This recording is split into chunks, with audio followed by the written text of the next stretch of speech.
Episode 1. The Picnic Proclamation. The sun over Black River wasn't just shining, it was interrogating people. It was the kind of heat that made the asphalt bubble and the goats seek shade under the broad leaves of the breadfruit trees. But for Miss Enid, heat was a secondary concern. Today was the Bethlehem Combined Sunday School picnic, and she had a reputation to uphold. Enid stood before her mahogany dresser, adjusting her hat, a wide-brimmed straw number adorned with plastic cherries that rattled every time she breathed. She looked in the mirror and gave herself a satisfied nod. She looked like a queen. Then she looked at the glass of water on the nightstand. Inside the glass, submerged like two pink submarines, were the twins. Uno coming out today or uno go and give me problems again. Enid muttered, her gums meeting in a soft, fleshy squelch. Suddenly, a high-pitched, echoing voice vibrated from inside the cup. Is who you are talking to in that tone of voice, Enid? After we carry you through 3 weddings and a funeral last week without even one whistle. Enid jumped, nearly dropping her toothbrush. Lord of mercy. The teeth are talk back. Talk back? The upper front incisor, the leader of the pack, whom Enid secretly called Shirley, shimmered under the bathroom light. We've been talking for years, honey. You just finally stopped chewing long enough to listen. Enid gripped the edge of the sink. I must be getting mad. Is my sugar level low? I tell the doctor that vegetable diet never sound right. It's not the vegetable, Enid. The molars chimed in with a heavy, rhythmic bass. It's the neglect. You see how you scrub yesterday? Like you a clean kitchen tile? We have feelings, you know? Feelings? Enid scoffed, her toothless mouth making her sound like a deflating accordion. You is porcelain and acrylic. Me pay $500 for uno. You're supposed to be evil. Money can't buy loyalty, Shirley the incisor retorted. and it certainly can't buy a steady hand with the poly grip. Yesterday, Enid, you put so much glue on with that we felt like we was stuck in a bucket of cement. We couldn't even taste the curry goat. Everything just tastes like pink minty sorrow. I did have to make sure uno stay in. Enid defended herself. Last time I go to church and try sing Great is Thy Faithfulness, uno nearly fly out and eat the pasta in a forehead. You know how much shame that would bring for me? The teeth went silent for a moment, the bubbles in the cup fizzing indignantly. That I never feel we fault. The left bicuspid whispered. The air pressure in that church is terrible. And besides, you was trying to eat a high C that your lungs haven't seen since 1974. After 10 minutes of arguing about the proper ratio of adhesive to acrylic, Enid finally coaxed the twins into her mouth. She snapped them in with a practiced clack. All right. She whispered, her voice whistling through her gums as she checked her reflection. Today is a big day. We have the deacon's behavior to discuss, and Miss June have on a dress that look like it's sewed blindfold. Minute uno fi behave. No sliding, no clicking, and for the love of peace, no jumping out. Fine. Shirley grumbled from behind Enid's lip. But if you try bite in a donkey can that tough like steel, don't blame we if we go on a strike. She popped them in. Click snap. They felt tight. Maybe too tight. It was like her gums were being hugged by a crab. When Enid stepped onto the picnic grounds, the smell of fried Escovitch fish and curry goat hit her like a physical wave. Her stomach let out a treacherous growl. Enid, you reach. Miss June called out. June was Enid's best frenemy, a woman whose tongue was longer than a piece of sugar cane and twice as sweet and sour. June was already hovering near the food table, her eyes scanning Enid's face for any sign of weakness. Yes, me reach June. I may see you reach the food table before the blessing even finish. Enid retorted. The words came out crisp. The teeth were holding. Enid felt a surge of confidence. She was the general, they were the foot soldiers. The disaster began during the main course. Enid had secured a prime piece of fried snapper and a thick slice of bammy.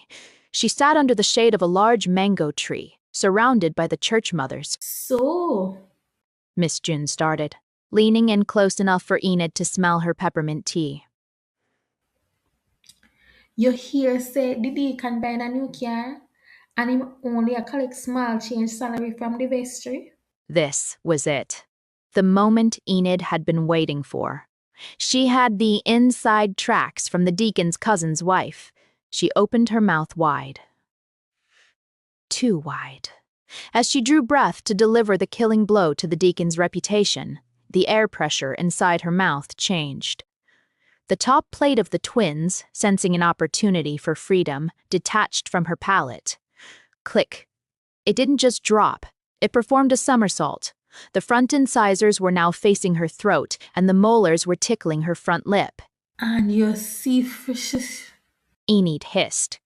Miss June frowned. Eh? What you say? The deacon is a what? Enid's eyes went wide. She looks like a frog trying to swallow a golf ball. She couldn't close her mouth because the teeth were wedged sideways. If she moved, they might fly out and land in Miss June's lap. Inside the cavern of Enid's mouth, a war was being waged. Her tongue, usually a tool for gossip, was now a muscle-bound wrestler. She used the tip of her tongue to try and flip the top plate back over. Clack. The bottom plate jumped up to assist, but instead, it caught the top plate in a deadlock. Enid, you alright? You look like you catch a stroke. June said, her voice dripping with fake concern. Enid's face turned a shade of beetroot purple. She took a desperate gulp of air and forced the teeth down with sheer willpower and a terrifying facial contortion. Miss say fresh, the fish fresh. She finally barked, the words sounding like they were being squeezed through a wet sponge.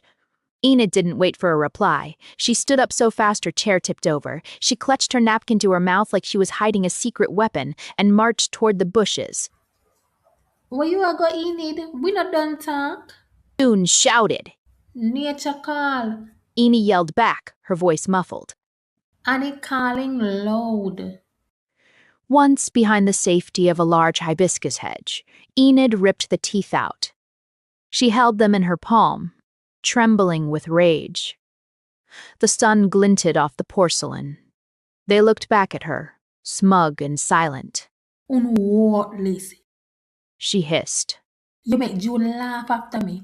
You wait. When we reach home, it's not just salt water I get, a hot water and brimstone. She spent the rest of the picnic eating mashed pumpkin and soft bread, claiming she had a sensitive gum, while Miss June watched her like a hawk watching a wounded chicken. The war had officially begun. With the Sunday school fiasco still burning in her chest like a shot of overproof rum, Miss Enid decided that the twins needed a taste of discipline. If they were going to live in her mouth, they were going to live by her rules. Episode 2. The Bone of Contention. Monday morning caught Miss Enid in a militant mood.